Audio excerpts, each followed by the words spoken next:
A super soggy start to the morning at Atkins Stadium did not dampen a strong early showing for Northeast Missouri, led by Clark County's Grace Bushling in the 2-mile, turning in a time of 12:02, seventh place in a loaded field that included Brookfield superstar Alex Sharp and your eventual champion Riley Bryant. All-state honors for Miss Bushling, and Monroe City's Logan Lucas, despite being seated 13th in the 3,200 meter, would follow suit as well. Opened with a weak lap and then came up and just kept making moves, pushing himself into 7th place, where he'd eventually finish in a time of 10:03.49. Remember, this is Logan's first time ever running cross country or long distance in track and field. What a showing for him, and what a showing on a huge stage early on for South Shelby's Wyatt Owens, here in the long jump, popping a personal PR at 6.49 meters en route to a 4th place finish, an all-state accord of his own. I mean, I was pretty confident overall. I was placed top 4th. I knew coming to state that I was going to probably get a PR. So everything just boosted my confidence. Everybody jumping a lot farther, and I just really want to get up there. Wyatt Owens would also medal in the triple jump, finishing 8th. And speaking of double medals, Palmyra's Weston King finished 3rd today in the disc, his specialty, and 5th in the shot put as well. Then came the first big breakthrough moment of the day. Girls 4x8, Monroe City seated first with the team of Lauren Smith, Hannah Wheeler, Ella Hayes, and Emily Williams on the anchor. And they would duel during the course of this race, Lafayette County and North Platte exchanging the lead over and over again until the anchor leg, when Miss Williams kicked it into overdrive and Monroe City would pick up the victory in a smashing time, 9 seconds better than second place Lafayette County.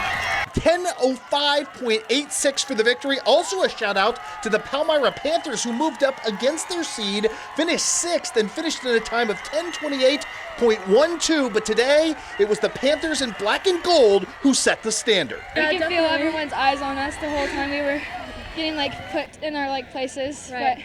And we know in-state rankings, don't really matter. It's more anybody can run anything. So we knew just because we were ranked in first, we had to give it our all today. So it just kind of felt like we actually got to bring it home this year. Every year we work our hardest all year, going against teams every meet, and seeing everyone's competition that they're bringing to the floor. And it's just kind of nice to see that it all came back to us and this paid year off. and paid off for us. On a slick track, the hurdles didn't pay off quite as we had hoped. Highland's highly seeded Robert Gale got off to a great start, but slipped to 6th late. But good things started brewing in the 100-meter. Clark County's Alexis Ellison finished 3rd there in a time of 12.49 to go along with a 5th place finish in the 200 and a 2nd place mark in the long jump. This is actually an awesome accomplishment for me. Coming back from an injury was a lot of work to do. Having to practice 24/7 in practice, do my best. I probably wouldn't have done it without my teammates and my coaches.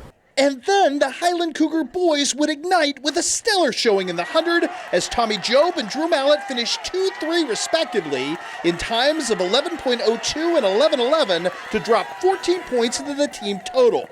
Yep, it's kind of like keeping track of your points in a basketball game. You're supposed to be focused on the game, but everybody keeps track. I actually felt pretty well. I think I had a better block start today coming out. Sometimes I come out a little slow, like at sectionals. I stood straight up, and I was able to come back because I creep on people at the end of the race and I get the long legs going. I was telling people that it was going to take a state record to pull out the gold today, but I really wanted to get it myself, but still seeing it go down is pretty neat. The Cougars would also add 2nd place finishes in the 4x1 and 4x2 and a 3rd place finish in the 200 from Job to end up with 42 points overall, good for a tie for 2nd place and 2 points, just 2 points behind your eventual champion Father Tolton. A smashing day for Coach Allgood and company. And a couple of other cool storylines to mention. The Palmyra 4x100 meter relay team on the girls' side, running in the slow heat, ends up busting its way to an 8th place finish and a state medal. And perhaps the biggest splash of the day comes after we had left in the girls' pole vault, as it would be Abby Red from Palmyra finishing number 1 with a state title, and her friendly rival from Monroe City, Carly Youngblood, finishing 2nd. What a day indeed for Northeast Missouri track. Let's do it all over again tomorrow at the small school level in Class 1. In 5th place, Salisbury.